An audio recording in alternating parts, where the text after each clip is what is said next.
Hello guys, so much good news for you Honda HR-V VEZEL fans out there. We've got updated details of the Honda HR-V VEZEL for the Japanese market, and let me say a big thank you to Honda Japan for sharing these technical details which were very much needed at this point in time of these vehicles premiere. What we have in front of us is an up-close look of the Honda VEZEL, the Z trim, the Japanese version of the Honda HR-V, and I believe the technical specifications should not be any different from the global market version, except the US and the Canadian market that I would highlight at the tail end of the discussion. So this is so much good news. An up close look, have a look at it.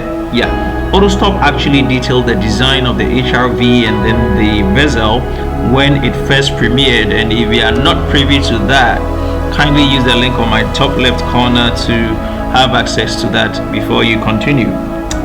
This particular episode is all about the other details, including the technical, the trim differences, the wheels, the engine configurations, the color options, the pricing, and the physical dimensions, including ground clearance. You have all of that here, so stick around and let's use the next couple of minutes to juggle all this information.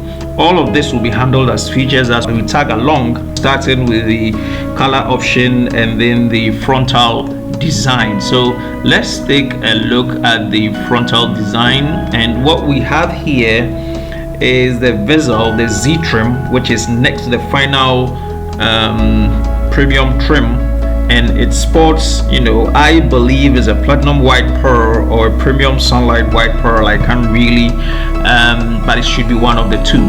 So looking at it, let's use that as our test item.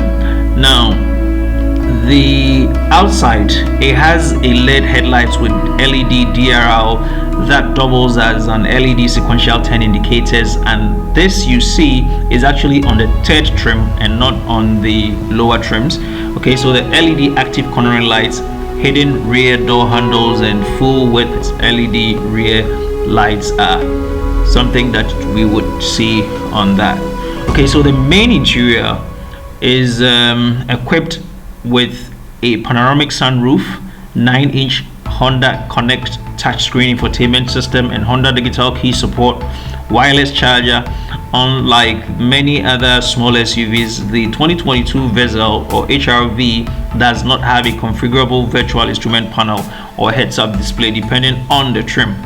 The traditional instrument panel comprises either of a 4.2-inch, that's what you get in there, or a 7-inch driver information display. Okay, so what we are looking at is a third from the ladder on the trim, which is the I believe is the Z model. Yes, the Z variant. The 2022 HR-V that we're looking at is sold in Japan in 4 different trims.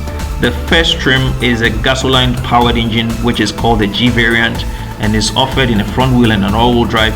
The remaining 3 are gasoline electric hybrid engines, which begins with the X variant through to Z to Play, which is the top of the line, and the X and the Z are offered in front wheel and all-wheel drive. However, the top of the line is only offered in a front wheel drive. Yes, so basically that is something to add on to what we've known, and these are the color options. Interestingly, there are 6 colors for the G variant, the X and the Z variant, and then 5 different color options for the Play variant, which is expected to be the platinum or the premium sporty version. Okay, so I'll just project the color so we can go through it. Now on your screen you can have a look, and it starts with a premium sunlight white pearl that comes with your MSRP when you pay for it, and it goes through to the premium crystal red metallic, which I believe is an interesting one from all the footages that we've seen. I really like that red metallic crystal premium so very well. But on the flip side, that is if you get to the Play variant, you realize that each of the colors, with the exception of the red crystal, has a black roof or a darkened roof to make it a play variant, right? So if you pick the premium sunlight white pearl and you go to the Play version, what sets it apart is that you've got a black roof that I believe comes with the MSRP. Okay, so that comes with 5 different color variants for the play, and that's what sets the play apart from the 3 at the bottom. Okay, so yes, we highlighted on the fact that it comes in 4 different trims. Let's just take a look at the trims and look at what each of them offers different from the other, so that when you're making the choice, you make it informed and to best suit your needs. Okay, so I'll start from the G, the X, the Z, and then the play. And if you look at them, they all come with full LED headlights, which is great. The difference comes up in the LED sequential turn indicators in front, and you realize that the first 2 trims don't have it, the remaining 2 trims have it. Where do I lay emphasis on again? I'll move on to the wheels. Okay, and so if you look at the wheels area very well, you realize that the first 2 comes with 16-inch alloy wheels, and the second 2, as in the Z and the play, comes in an 18-inch wheel. What we have in front of like I said, is a Z version, which comes in with an 18-inch rim wrapped with a Michelin 225/50. All right, so that is some of the differences in the wheels. If you are looking at bigger tires and bigger wheels, yes, that is something you should take note of. Then again, you realize that panoramic sunroof is only on the play model, which is the top of the line at this point. And what I want to lay emphasis on again is the hands-free access power tailgate, which is also available on the top 2 trims and not on the lower trims, so something you should also take note of. Right, so basically these are the others that I would you can take a look at a later time. Let me quickly jump onto the engine configurations, which is very important to all of us. Now, the gas powered 2022 Honda VEZEL, which is the G variant, makes use of the newly developed L15Z 1.5 liter 4-cylinder engine that produces 87 kilowatts, translating into 117 horsepower, and 142 newton meters of torque, translating into 105 pound-feet of torque. Okay, the engine is actually mated to a CVT as standard and is the same unit employed in the 4th generation Honda Fit. I believe the markets that have the Honda Fit will attest to it, but with a lower gear ratio for the G variant, which is probably the base, I believe.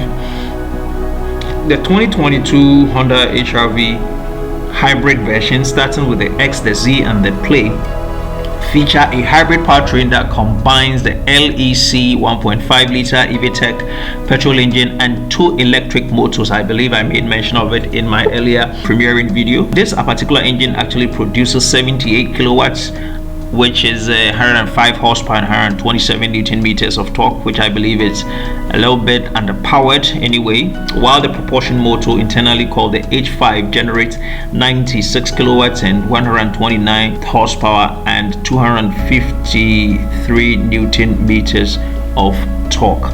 I believe those who had access to the earlier generations, the outgoing generation, realized that it was crazily underpowered, and that was a distaste for quite a number of the consumers. So I believe you are making a choice for an adequate powered one, you should be looking at the top of the trim. In this case, Honda is actually saying that it has moved the power control unit of the HR-V from the under the trunk to the engine compartment and increased the number of lithium battery cells from 48 to 60. So you have access to sport mode, normal, econ, and B mode, which is a stronger regeneration on the VEZEL. The all-new model drives on electric power from the start. I believe it came out when we did the premiering video, and when the engine is under high torque demand, it switches to hybrid power, and at higher rates, more constant speeds, the gasoline engine is responsible for the drive. And I believe it's a clever way, if it is true to what it's claimed here. Right now, both of the gasoline powered and the hybrid variants can all be had in front wheel drive or all wheel drive variants. I don't know if it's like that with a Play, because a Play has been established as a front wheel drive only, but I'm sure clarification will come along. I would be wrapping up with the dimensions, and to make it easier for all of us, I'll just project the dimensions, and you realize that in every aspect is bigger and wider and taller than the outgoing generation, and it's more curvy, and it looks like it will have a lot more room than the outgoing generation, with the exception of ground clearance, which was maintained. So you can take a look in a lengthwise. It comes in at 4,450 millimeters, okay, which is 120 millimeters longer than the outgoing model. So basically, this is how the dimensions would sit. I believe you can take time and have a look at it yourself. And so, practically that is what it is. This is how it stands. You can make a fair comparison for yourself until the vehicle becomes available. Okay, so at this moment, let me just touch on the trickiness of the US and the Canadian markets in relation to what version they get for the HRV. So with previous generation of the Honda Fit exiting the US market without a replacement, the next gen Honda HRV is a crucial launch for Honda, the Japanese brand. The version of the HRV covered in this story, as said, is the same thing that will be marketed worldwide, with the exception of the US and the Canadian markets. However, Honda spokesperson told a very reliable source that a different next generation HRV is heading to the North American markets, and according to Honda America's press, the HRV successor will be designed to meet the distinct needs of the US customers. What will be the distinct needs of the US and the Canadian markets? Now, let me just hit on that, and then we can draw a conclusion to this discussion. So, something that we cited from Kijiro Okabe, that's Honda's large project leader, a report that was sent to autonews.com said that the next generation HRV for the US will be based on a slightly bigger platform with more rugged styling. Instead of global models coupe-like rear, we infer that it could have a room-friendly upright rear end. It could offer better cargo volume to make a practical vehicle for recreational activities and intercity trips for the US and the Canadian markets. So it has been realized that small SUV customers in the US and the Canadian markets actually less prioritize style over practicality. With the Fit discontinued in the main North American markets, there is pressure on Honda to renew the surviving subcompact model flawlessly. Okay. Lastly, it is also expected to retail around $23,000 for the base one, going up. So these are the details we found for you. We believe it will aid your decision making in the subcompact segment. You can also compare them to the competitors and the peers. Okay, so thank you for coming around. Have a lovely day. Until we meet again same time. Bye bye.